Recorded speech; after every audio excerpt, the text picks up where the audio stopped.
வாழ்க வளமுடன்! பேராசிரியர் டாக்டர் துரை லோகநாதனின் வினாவிடை தத்துவச் சிறுகதைகளாம் அமுதச்சுடர் சேனலின் சார்பான வணக்கங்கள். என் கதைகள் பல வெளிவர உதவிடும் யூடியூப் நிறுவனத்தார்க்கும் யூடியூப் டிவி சேனலுக்கும் வணக்கங்கள். என் கதைகள் மலர்ந்திட அமோக ஆதரவு தந்து கொண்டிருக்கும் ரசிகப் பெருமக்களுக்கும் வாழ்த்துக்களும் வணக்கங்களும். வாருங்கள், இன்றைய சிந்தனைக்குரிய தலைப்பாம் உழைப்பினில் கவனங்கள் காண்போம். உழைப்பினில் கவனங்கள் மிகுதியாக வேண்டுவதே ஒரு தொழிற்சாலையை கூட மேம்படுத்திவிடும் என்ற சிந்தனைக்குரிய கதைதான் இன்று. தொழில் அதிபர் ஒரு நாள் தனது தொழிற்சாலையை நீண்ட நாட்களுக்கு பிறகு 1 வருடங்கள் கழித்து பார்வையிட வந்தார்.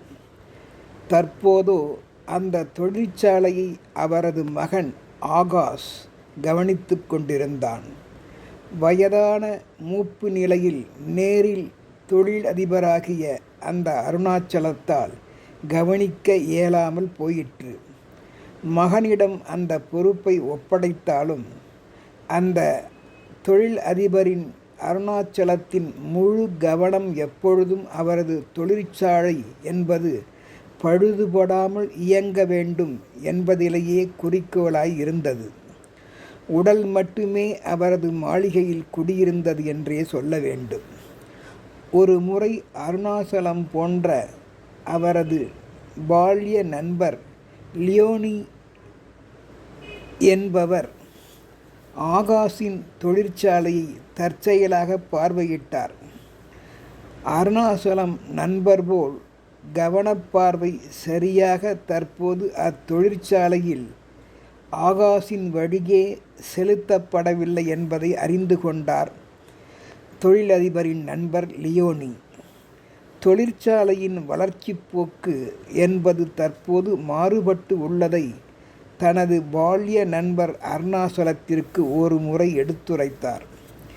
லாப வருவாய் குறைந்து போனதற்கான காரணத்தை அறிந்த தந்தை அருணாச்சலம் மகன் ஆகாஷின் மற்றும் அந்த பணிபுரியும் தொழிலாளர்களின் அலட்சிய போக்கினை மாற்றிவிட உழைப்பின் மேன்மை பற்றி எடுத்துரைக்க அந்த தொழிற்சாலையின் உள்ளே உள்ள கருத்தரங்கம் ஒன்றில் தானே சில கருத்துக்களை அனுபவங்களை நண்பர் லியோனியின் ஆலோசனைகளையும் சேர்த்து அந்த கருத்தரங்கில் உழைப்பின் உறுதிகள் என்ற தலைப்பில் தொழிலதிபர் அருணாச்சலம் பேருரை ஆற்றினார். அப்போது உழைப்பின் உறுதிகள் பற்றியும் உழைப்பாளர்களின் கவனம் சிதையக்கூடாது என்பது பற்றியும் எடுத்துரைத்தார். ஆரம்பத்தில் உழைக்கும் தோழர்களை வணங்கி மகிழ்கின்றேன்.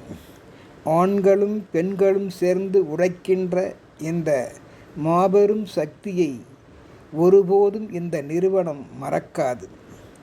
இந்த தொழிற்சாலை வணங்கி உங்களுக்காக ஆவன செய்யும். அயராது எவரும் பாடுபட்டால்தான் நல்ல வருமானமாம் லாபத்தை நாம் ஈட்ட முடியும். லாபத்தில் பங்கு உங்களுக்கும் உண்டு, அதை மறவாதீர்கள். உங்களால் நாங்கள், எங்களால் நீங்கள் வாழ்கின்றோம் என்பதை எவரும் மறுக்கக்கூடாது, மறக்கக்கூடாது. எனக்கு இன்று நான் பார்வையிட்ட போதும் சிலவற்றை கேள்விப்பட்ட போதும் சின்ன வருத்தம் உண்டாகியது. இந்த நிறுவனத்தை என் போலவே பொறுப்பாய் எனது மகன் ஆகாஷ் நடத்துவான் என்று நம்பினேன்.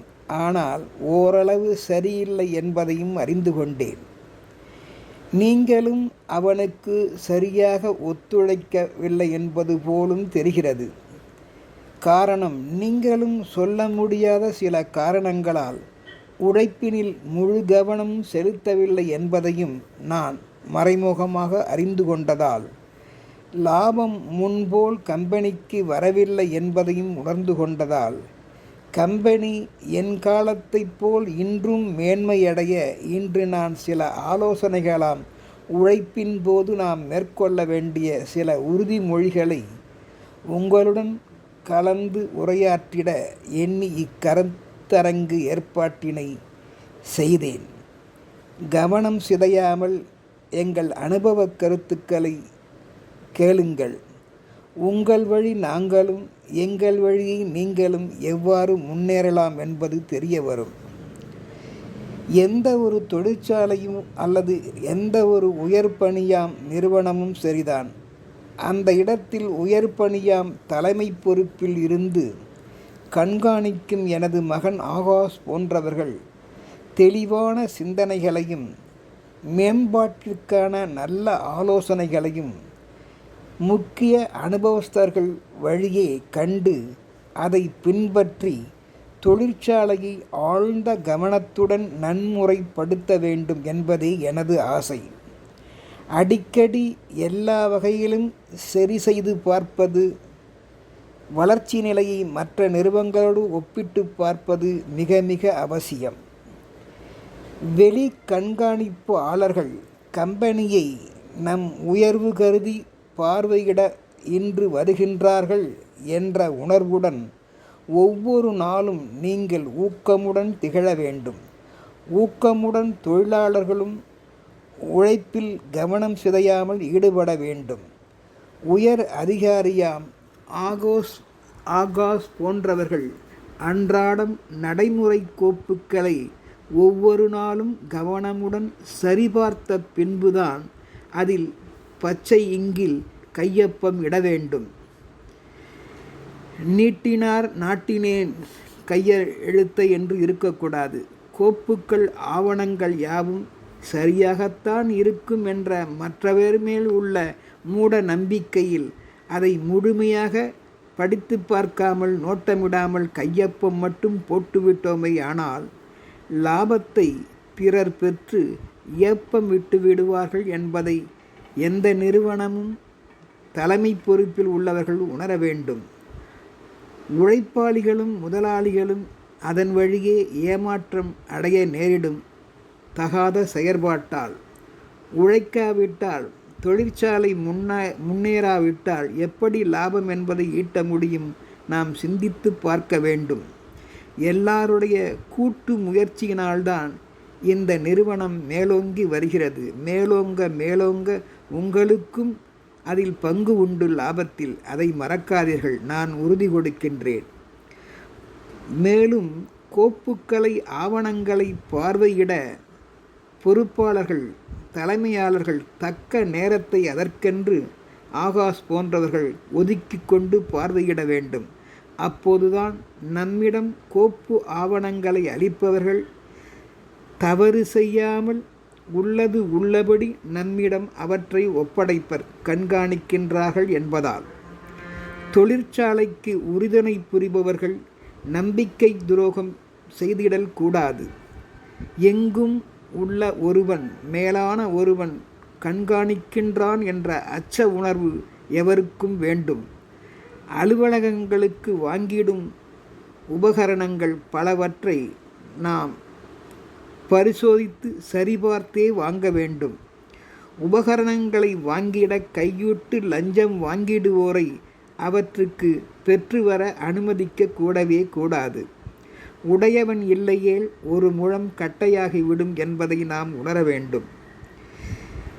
பொருள்களின் தரம், அதன் உத்தரவாதங்கள், வாரண்டி நம் தொழிற்சாலைக்கு மிகவும் ஏற்றதாக பொருந்துவதாக அந்த உபகரணங்கள் உள்ளனவா என்றும் நேரில் சென்று கண்காணித்து மதிப்பிட்டு உரியவர் உடனிருந்து அவற்றையும் எவற்றையும் வாங்க வேண்டும். அப்பொழுதுதான் தொழிற்சாலையின் அன்றாட இயக்கங்களில் தொய்வு, தாமதம், பழுது என்பது ஏற்படாது. தொழிற்சாலைக்கு காற்றோட்டம், வெளிச்சம் மிகவும் அதிகம் தேவை. அகப்புற தூய்மையுடன் பசி களைப்பை தேவையான நேரங்களில் மட்டும் போக்கி பணியில் எவரும் நோய் நொடி இல்லாமல் ஈடுபட வேண்டும். வேலையில் ஈடுபடுவோர் அளவோடு உணவை எடுத்துக்கொள்வது அவசியம். அதிகம் உண்டால் உண்ட களைப்பு தொண்டர்க்கும் என்றபடி வேலை செய்ய விடாது நம்முடைய உணவு உண்ட களைப்பு. நாமும் தூங்கி தொழிற்சாலையையே விரைவில் தூங்கச் செய்து விடுவோம் என்பதை விழிப்பு உணர்வோடு தொழிலில் ஈடுபடுவோர் உணர வேண்டும். ஒருவர் திருட்டுத்தனமாக வேலை நேரத்தில் ஓய்வு எடுத்து சுகம் கண்டால் அந்த வியாதி என்பது அவரை மட்டுமல்லாதல் உடன் பணிபுரிவோரையும் தொற்றிக்கொள்ளும், தொழில் நடைபெற முடியாமல் முடக்கிவிடும் என்பதை உணர்ந்து தூங்காதே தம்பி தூங்காதே என்றுதான் நான் சொல்லுவேன். உழைக்கும் இடங்களில் அவரவர் பணிகளை கூடுமான வரையில் தகுதி உள்ளவர் என்பதால் அவரவர்களே செய்திடல் நல்லது. ஒப்புக்காக, வேறு வகையான நோக்கத்திற்காக, நட்புக்காக பிறர்க்கு நாம் வலிய சென்று ஒருவர் செய்யும் வேலையை சற்று நீங்கள் உழைப்பாருங்கள் இளைப்பாருங்கள் என்று சொல்லி பெருமிதப்படுத்தி அவருக்கு உதவுவதும் கூடாது. அது நல்லது அல்ல. அது நல்ல உழைப்பு ஆளியை கூட, உழைப்பாளர்களை கூட சோம்பலாக்கிவிடும். உதவி புரிய வருவோனை ஒரு நல்ல தொழிலாளி நம்பினால் அவன் வேலையும் கெட்டுப்போக வாய்ப்பு உண்டு. உயர் அதிகாரியிடம் நமக்கு திறமை இருந்தும் அதை நிரூபிக்க முடியாமல் போய்விடும். அவன்தானே உனக்கு செய்து கொடுத்தான் என்ற நல்ல பெயரை அவன் தட்டிக்கொள்வான். நமக்கோ உழைப்பும் திறமையும் இருந்தும் அச்செயலால் நமக்கு கெட்ட பெயரையே ஏற்படுத்திவிடும். அவ்வாறு செய்யாதீர்கள்.